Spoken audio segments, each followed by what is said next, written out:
नमस्कार दोस्तों और स्वागत है आपका आपके अपने ही YouTube चैनल बीएड एग्जाम पर। फटाफट से आज एक महत्वपूर्ण प्रश्न जो कि है नाइट्रोजन चक्र।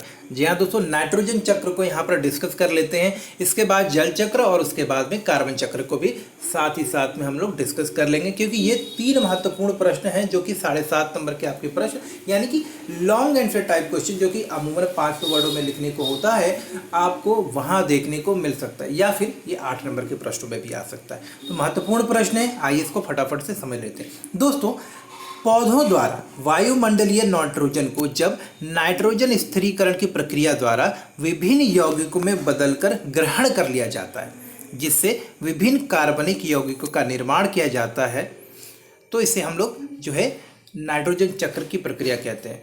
कुछ सूक्ष्म जीव वायुमंडलीय नाइट्रोजन का स्थिरीकरण करते हैं। इस प्रकार स्थिरीकृत नाइट्रोजन विभिन्न प्रक्रियाओं द्वारा पुनः वातावरण में दूसरे जीवों के उपयोग के लिए मुक्त हो जाती है, और ये जो संपूर्ण प्रक्रिया होती है इसे ही हम लोग नाइट्रोजन चक्र कहते हैं। समझ में नहीं आया? कोई बात नहीं है, आपस से साधारण शब्दों में आपको समझाता हूँ। देखिए दोस्तों, वायुमंडल में आपको बताया कि हमारा वायुमंडल जो 78% जो है ये नाइट्रोजन गैस से बना है। लेकिन ये जो नाइट्रोजन गैस होता है हम लोग डायरेक्टली यूज़ नहीं कर सकते। हम मनुष्य या जो भी जीवित प्राणी है सीधे सीधे जो है इस नाइट्रोजन गैस का इस्तेमाल नहीं कर सकते।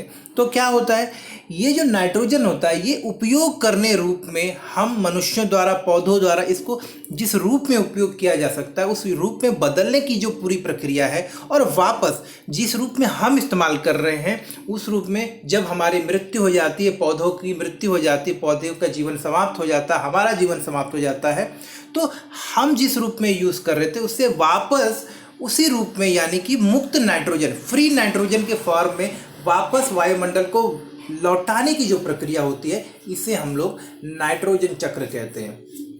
इसमें बहुत सारे आपके बैक्टीरियाज का योगदान होता है, बहुत सारे जो है आप समझेंगे कि रासायनिक प्रक्रिया भी शामिल होती है। तो आइए समझते हैं।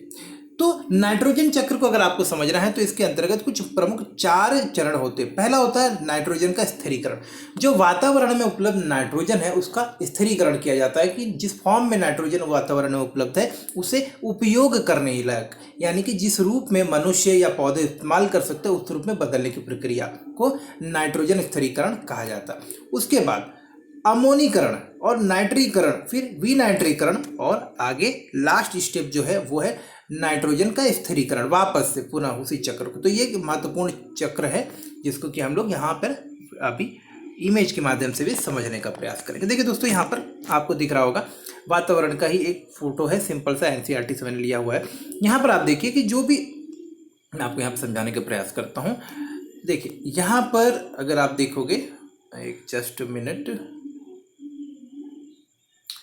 वायुमंडल में जो उपलब्ध नाइट्रोजन है, यहाँ पर देखेंगे हम लोग कि ये देखिए वायुमंडल में जो उपलब्ध नाइट्रोजन है, अब इसको डायरेक्टली मनुष्य या पौधे तो इस्तेमाल नहीं कर सकते, तो फिर क्या होता है, इसका स्थिरीकरण किया है। स्थिरीकरण का मतलब होता है उस रूप में बदलने की प्रक्रिया होती है जिसमें कि मनुष्य इस्तेमाल कर सके, यानी कि हमारे शरीर में प्रोटीन की आवश्यकता होती है, तो प्रोटीन बनाने के लिए हमें नाइट्रोजन की जरूरत पड़ती है, और ये नाइट्रोजन में बदलने की प्रक्रिया ताकि वो प्रोटीन के रूप में परिवर्तित हो सके, इसके लिए जो है हमें नाइट्रोजन स्थिरीकरण की प्रक्रिया को समझना पड़ेगा।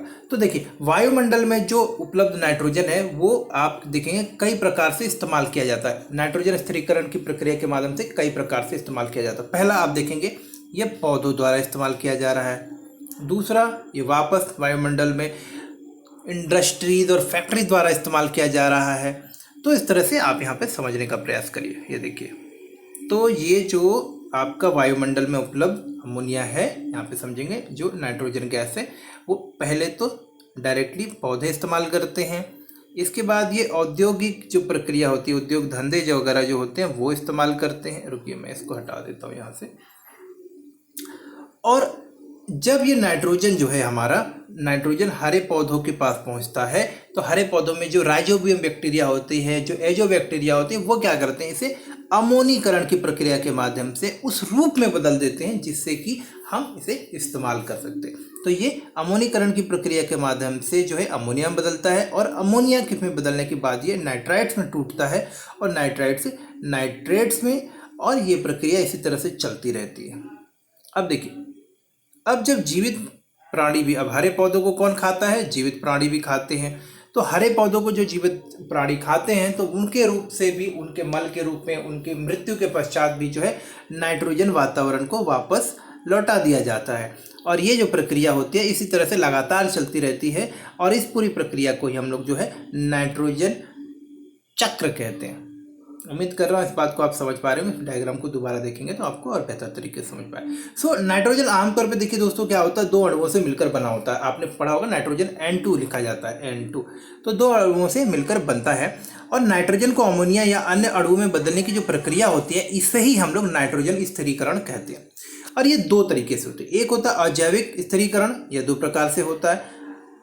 इसमें क्या होता है कि वायुमंडल में जब बिजली चमकती है या फिर तेज गर्मी होती है, इन सब प्रक्रियाओं के माध्यम से वर्षा के समय यानी कि जब बारिश हो रही होती है तो वायुमंडलीय जो आपका नाइट्रोजन है ऑक्सीजन से संयोग करके नाइट्रेट व नाइट्राइट में बदल जाती है। यानी कि ये फॉर्मूला आप देखिए, नाइट्रोजन प्लस ऑक्सीजन और नाइट्रोजन ऑक्साइड में ये बदल जाता है।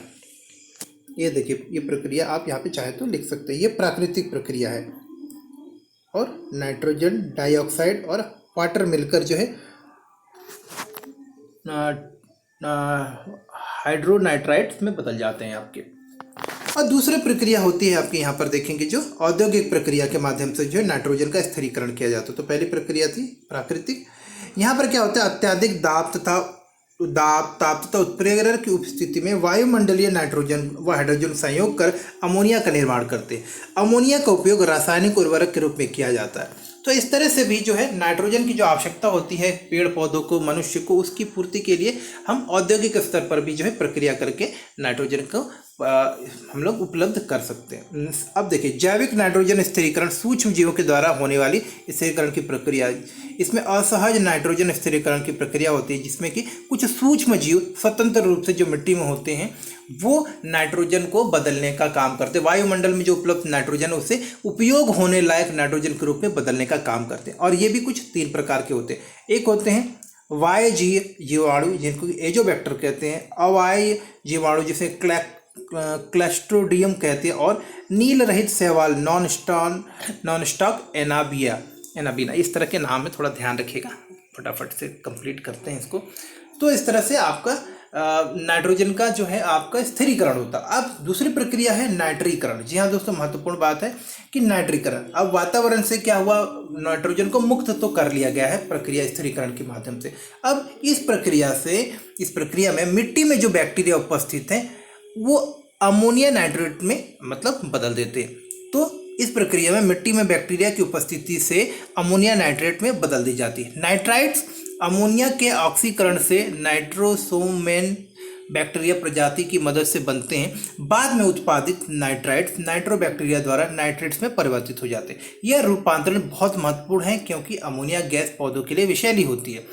इस प्रकार नाइट्रीकरण की प्रक्रिया में शामिल जो प्रतिक्रिया होती है जिसे कि आप लिख सकते हैं वो आप इस तरह से समझ सकते हैं। इसके बाद मिलना। जी हाँ दोस्तों, प्राथमिक उत्पाद।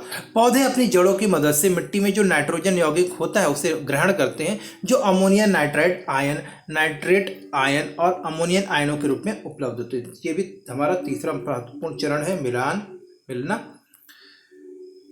पौधे और पशु प्रोटीन के निर्माण में उपयोग करते हैं। इस तरह खाद्य जाल में प्रवेश करता है, तब प्राथमिक उपभोक्ताओं के माध्यम से नाइट्रोजन का इस्तेमाल आरंभ होता है। इसके बाद अमोनीकरण। जब पौधे या जानवर मर जाते हैं तो कार्बनिक पदार्थों की मौजूदगी में, देखिए ध्यान दीजिएगा कि किस तरह से वापस हो रहा है अब नाइट्रोजन, मौजूदगी में नाइट्रोजन को वापस मिट्टी में छोड़ दिया, यानी कि नाइट्रोजन मिट्टी में मिल जाता है। मिट्टी में मौजूद डिकम्पोजर यानी कि जो डिकम्पोजर्स होते हैं अर्थात बैक्टीरिया या कवक कार्बनिक पदार्थों को वापस अमोनिया में परिवर्तित कर देते हैं और अपघटन की यह प्रक्रिया अमोनिया का उत्पादन करती है जिसका उपयोग आगे अन्य जैविक प्रक्रियाओं के लिए भी किया जाता है। और आखिरी महत्वपूर्ण प्रक्रिया अनाइट्रीकरण। जी हाँ दोस्तों, इसमें क्या होता है कि विनाइट्रीकरण या अनाइट्रीकरण की वह प्रक्रिया जिसमें नाइट्रोजन यौगिक यानी कि नाइट्रोजन की, ये देखेंगे आप, नाइट्रेट जो होता है को गैसीय नाइट्रोजन में परिवर्तित करने के बाद वायुमंडल में वापस छोड़ दिया जाता है। यानी कि नाइट्रोजन चक्र की यह अंतिम प्रक्रिया होती है और ऑक्सीजन की अनुपस्थिति में होती है।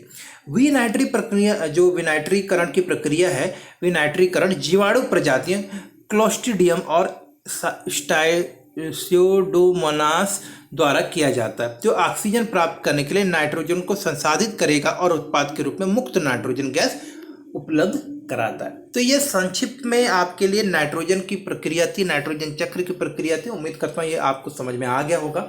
इसका PDF मैं आपको शेयर कर दे रहा हूँ ताकि आप बेहतर तरीके से इसको और समझ सकें।